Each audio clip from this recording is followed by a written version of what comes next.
vous allez voir que l'altise, il y en a potentiellement tous les ans, et on va voir pourquoi cette année ça a pris une telle ampleur. Dans beaucoup de régions françaises, et c'était le cas Poitou-Charentes pendant des années, se sont dit j'ai tué les adultes, j'aurai pas de larves. Et je commencerai par vous dire que voilà, l'altise, il faut considérer qu'on a deux insectes. C'est-à-dire il y a l'adulte et la larve. Déjà, quand on commence sur ce constat-là, bien avoir en tête que c'est deux gestions différentes. C'est pas parce que j'en gère un que ça gère l'autre. D'accord? Et inversement. Si je dis qu'elles arrivent fin septembre, début octobre, vous voyez que le panneau n'est pas forcément rigoureux parce que qu'est-ce qui ne va pas sur le panneau? J'ai pas de colza à cotylédon fin septembre, début octobre. Hein. Sauf si j'ai fait une connerie. La gestion de la date de semis, de la date de levée est importante. Alors la météo, on adapte à la condition de l'année, mais il y a une partie de responsabilité quand même liée à l'exploitant. Alors, ce qu'il faut savoir, c'est qu'en termes de larves, il y a plusieurs stades. Là, je vous ai simulé par exemple des pontes au mois d'octobre. Si je fais par exemple 10 octobre une ponte, j'ai bien ma larve L1 ici au 9 décembre. Par contre, vous voyez que la L2, je suis quasiment rendu en février, puis la L3, elle tombe du panneau. Si je regarde en 2015, la L3, je l'ai avant Noël, et largement. D'accord? Idem pour une date plus tardive. Là, la ponte du début novembre ne donne jamais rien, quasiment. Alors que cette année, ma L3, elle est présente quasiment avant fin janvier, quoi. Donc c'est ça qui se passe cette année, c'est qu'en fait on a un développement larvaire qui est très important. En gris les années depuis 2009, en bleu l'an dernier, en rouge cette année. Donc globalement, vous voyez qu'il y en a tout le temps, quelles que soient les années. Cette année, on est même un petit peu, le démarrage est un peu plus tardif que ce qu'on a pu voir certaines années. On peut dire, voilà, l'activité était un peu plus longue dans le temps, mais c'est pas non plus sensationnel. Donc ça veut dire que c'est pas une surprise. En termes de nombre, est-ce qu'il y en a eu plus?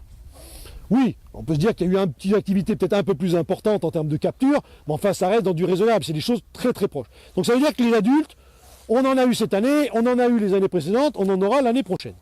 En termes de dégâts sur feuilles, est-ce que tout le monde a eu des dégâts sur feuilles? Non. C'est très variable, d'accord, donc dégâts sur feuilles, ça veut dire qu'on considère qu'on a des prises alimentaires des adultes sur les feuilles. Alors là, j'ai associé aussi les petites, parce que des fois, c'est difficile, à mon avis, enfin même impossible de faire la différence entre les deux. Donc vous voyez qu'il y a des parcelles avec, il y a des parcelles sans, quoi. Donc il n'y a pas à systématiser les interventions sur adultes au niveau de la partie feuillage. Au niveau des larves, j'en ai partout, c'est mitigé. Qu'est-ce que ça donne au niveau des larves? Au niveau des larves, c'est pareil. J'ai une carte qui est un peu multicolore, donc j'ai toutes les situations. J'ai les parcelles touchées à 100%, 100% de plantes, et des parcelles qui étaient indemnes, et des fois des zones très proches l'une de l'autre. Si on regarde en pluriannuel, en pluriannuel, le graphique est à peu près équivalent. On peut chipoter sur la petite barre rouge ici, où il y a un peu plus de cas graves cette année que les autres, mais ça se ressemble quand même beaucoup. D'accord? Donc on ne peut pas dire qu'on découvre le problème altis cette année. En fait, il a pris de l'ampleur suite à ce schéma-là. C'est-à-dire qu'en fait, toutes les larves, entre guillemets, toutes les larves qui sont développées sont allées au bout quasiment.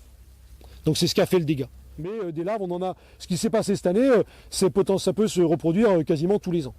Pour mémoire, pour vous donner la nuisibilité, donc on a retourné quand même quelques parcelles de colza suite à des dégâts d'altis cette année en région centre. Il y a 5-6 ans, en Poitou-Charentes, c'est 20 000 hectares qui ont disparu suite à l'altise, parce que les gens étaient restés sur la logique, il faut tuer les adultes, il faut tuer les adultes, il faut tuer les adultes. Non, on peut avoir besoin de gérer les adultes, et on peut avoir besoin de gérer les larves. Les deux éléments sont à séparer. Alors, ça se complique un peu, tout arrive en même temps. C'est qu'on va arriver en plus de la résistance, donc résistance notamment aux pyréthrinoïdes. Donc on a la résistance qu'on appelle par mutation de cible, donc KDR et super KDR. Donc la super KDR, c'est je traite ou je traite pas, ça change rien, quoi. Efficacité 0. Ok. De l'autre côté, résistance KDR, c'est plus compliqué. On va avoir une certaine variabilité. C'est pas 0, mais c'est pas 100, ça bouge. On ne sait pas trop forcément l'expliquer au jour d'aujourd'hui, mais on se rend compte d'une variabilité de l'intervention insecticide. Je fais ça, mais enfin toute la carte française est concernée. Alors, de façon pragmatique, qu'est-ce qu'on fait? Vous l'avez compris par rapport à la partie adulte. La première partie adulte, c'est de ne pas avoir de colza à 4 feuilles. C'est la première réponse. Si on a besoin, on a fait tout ce qu'on pouvait, mais on a besoin de faire une intervention adulte. Qu'est-ce que ça donne en efficacité? Donc là, je vous remets une référence Pyrètre. Me dire, c'est pas si mal que ça au final. Oui, mais ça veut dire que, c'est ce qu'on a dit, dans la KDR, l'efficacité peut être variable, on n'a pas forcément, c'est jamais nul, mais c'est jamais super bon.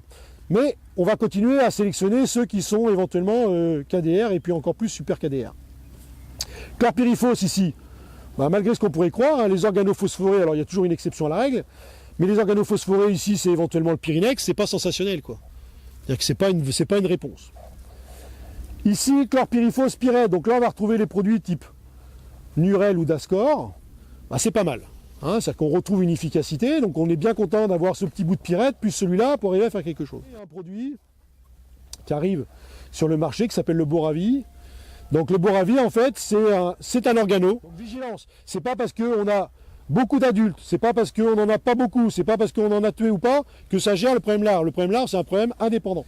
Donc si j'ai les larves à faire, je fais quoi? On ira plutôt, pour l'instant avec les connaissances actuelles, plutôt vers des associations chlorpyrifos pyrète. Donc là c'est pareil, c'est Nurel ou Dascor. On ira plutôt Boravi sur les adultes et éventuellement le chlorpyrifos plus une pyrète sur les larves.